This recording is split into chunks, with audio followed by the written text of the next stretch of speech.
देखिए पूरी खबर सिर्फ कशिश न्यूज पर। मंडी समिति में अवैध कब्जा हटाने पहुंची पुलिस टीम। मुरादाबाद में बीजेपी विधायक धरने पर बैठे, बोले मुख्यमंत्री से करेंगे शिकायत। जिले में गुरुवार को मंडी समिति में अवैध निर्माण को लेकर बुलडोजर कार्रवाई की जानी थी। इस दौरान भाजपा नगर विधायक कार्यकर्ताओं के साथ मौके पर पहुंचे और धरने पर बैठ गए। इस दौरान भाजपा कार्यकर्ताओं ने दुकानों को चिन्हित कर बुलडोजर कार्रवाई किए जाने का आरोप लगाया।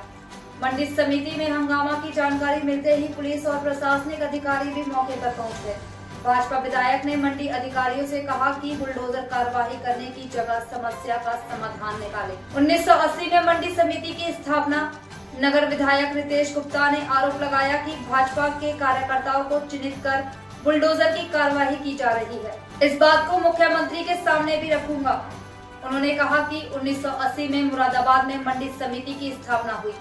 उसके बाद मंडी समिति 44 एकड़ में बनकर तैयार हुई। 258 दुकान दी गई। 258 लोगों को ही रजिस्ट्रेशन उस समय किया गया। उन्होंने कहा कि उसके बाद आज तक करीब 550 रजिस्ट्रेशन मंडी समिति द्वारा किए गए हैं। जिनका रजिस्ट्रेशन हुआ उनको जहां जगह मिली उन्होंने वहां अपना कारोबार शुरू कर दिया। उस समय उनको नहीं रोका गया। दुकानदारों को दूसरी जगह शिफ्ट करने की मांग। उन्होंने कहा कि 30 और 40 साल से यहाँ पर आड़ती अपना काम कर रहे हैं।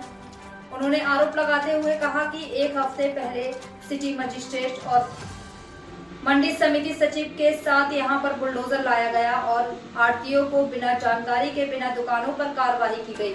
जब मेरे संज्ञान में यह मामला आया उस दिन मैं मुरादाबाद में नहीं था।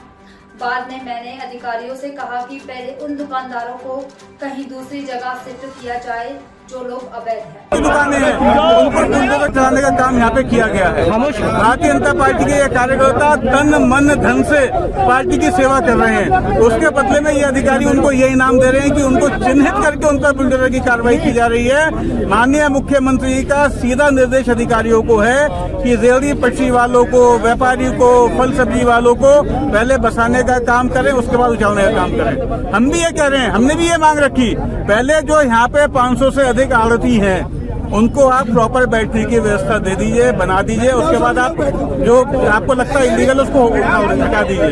लेकिन उसके बावजूद भी अधिकारी सुनने को तैयार नहीं है, अपनी मनमानी कर रहे हैं।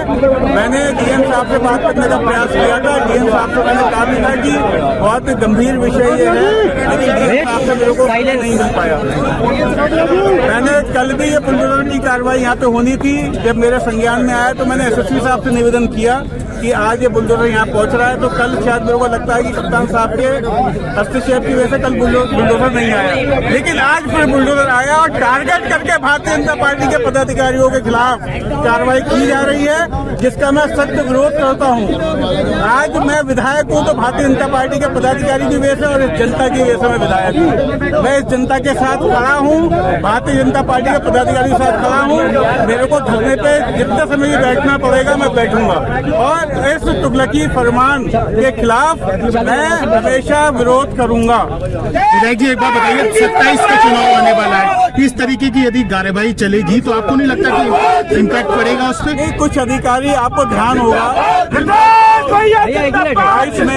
22 में भी कुछ अधिकारियों ने पाला पलटा था। उनको लगा था कि सफाई की सरकार आ रही है तो उन्होंने इस की कार्रवाई शुरू कर दी थी। आज भी कुछ अधिकारी इसी मंशा के साथ काम कर रहे हैं। ये सरकार को, पार्टी को, भाजपा को नुकसान देने का प्रयास नहीं, लगातार कोशिश इनका नुकसान करने में लगे हुए हैं। भारतीय जनता पार्टी के पदाधिकारियों के खिलाफ लगातार कार्रवाई होती है।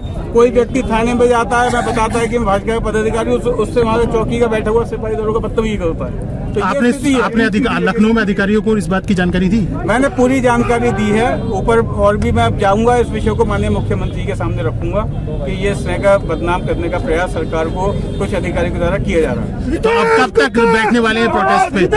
जब तक कोई ठोस आश्वासन कोई अधिकारी यहाँ पे आके नहीं देगा कि जितने 500 से अधिक यहाँ पे आड़ती हैं उनको प्रॉपर बसाने तक जब नहीं बसाया जाएगा तब तक कोई कार्रवाई यहाँ पे नहीं होनी चाहिए। ये आश्वासन कोई अधिकारी नहीं देगा तब तक ये धरना खत्म नहीं होगा।